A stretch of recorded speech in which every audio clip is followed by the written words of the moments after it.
Hi everybody, I'm Sheila Ryan, and I'm so happy to be here at Grome Sewing Machine Company today, telling you a little bit about stabilizers. Stabilizers are the foundation of your embroidery projects, and I want to show you why you're going to need stabilizers with your embroidery machine. There's three main types of stabilizer that you're going to want to have on hand for your embroidery projects. The first one is a cutaway stabilizer. You can also get tearaway stabilizers as well as wash-away stabilizers. I want to show you a little bit of why you might want to keep all three of them in your supplies with your embroidery machine. Cutaway stabilizer is going to be probably the stabilizer that you use most often when you do machine embroidery.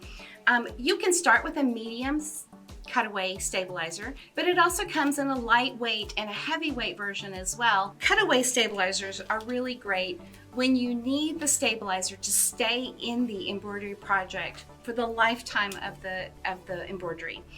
A cutaway stabilizer is going to not only support the fabric that you're embroidering on, but it will also support the stitching really well. If you're making garments, the embroidery will need to be supported throughout the laundering and wearing process, so you'll want to use a cutaway stabilizer for those types of projects. Tearaway stabilizers are a really fun product to have on hand. When you're stitching on things where you don't need to keep the stabilizer in the project, a tearaway stabilizer is wonderful because at the end of the embroidery, you can simply tear it away. When would I use an embroidery stabilizer like this?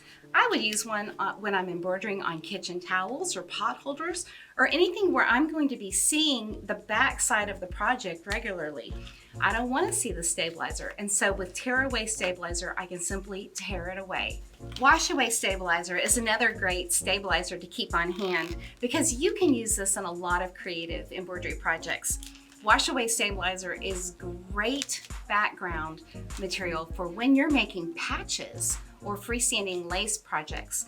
Wash-away stabilizer is going to do just what it says. When you get this wet, it's simply going to wash away and not be left in your embroidery project at all. When I'm making freestanding lace jewelry like earrings or embellishments for jackets like pins or flowers, even table centerpieces, I just want to see the beauty of the embroidery thread and I don't need anything else. One more stabilizer that you might want to consider picking up is called water-soluble topping. You're going to want to use water-soluble topping anytime you do an embroidery project that has any kind of a nap or pile, like a terry cloth or something made out of velvet or minky. A water-soluble topping will help your embroidery stay on top of the nap, the fibers of your embroidery, and not sink down in and be lost by those fibers. What's great about water-soluble topping and why it's a little bit different than the water-soluble backing stabilizer is it is very easy to remove. You don't have to get it wet. You could simply peel it off. But if there is any remaining, you can simply launder the whole item and the water-soluble topping will wash away, or you can just dab it with a Q-tip and get that water-soluble topping out as well. Now that you know a little bit about what kinds of stabilizers you need to keep on hand, we're going to talk about hooping the stabilizer with your project so that you get the best finish for your embroidery project. So hooping is really important when you're setting up your embroidery project because a good hooping will give you good results.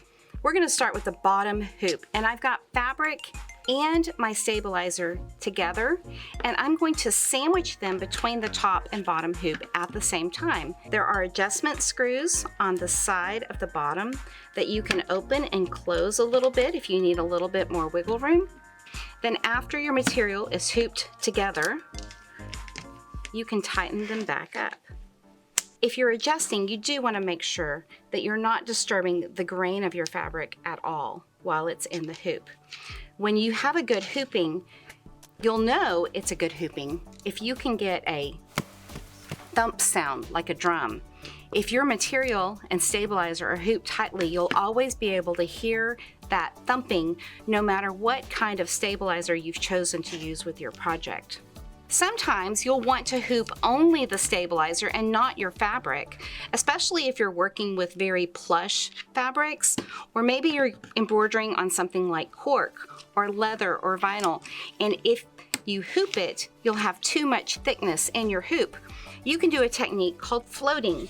Floating is when we hoop the stabilizer only, we make sure that it's nice and tight, and then we simply float our material on top of the hoop. One thing that I found really helpful to use when I'm floating is a spray like KK2000 that's a temporary spray adhesive that is safe for your embroidery machine and it won't gum up your needle. When I spray the stabilizer with a tiny bit of the KK2000 spray, it will become sticky, and then I can place my fabric exactly where I want it on the hoop. I hope you've learned a little bit about the kinds of stabilizers that you can pick up at Gromes Sewing Machine Company. One of the things that I love about them is that they're easy to see which stabilizer I've grabbed because they're labeled on the ends. I think that's a nice feature. You can pick up these stabilizers and so many more at Gromes Sewing Machine Company in Universal City or San Antonio, or by shopping with them online at gromes.com.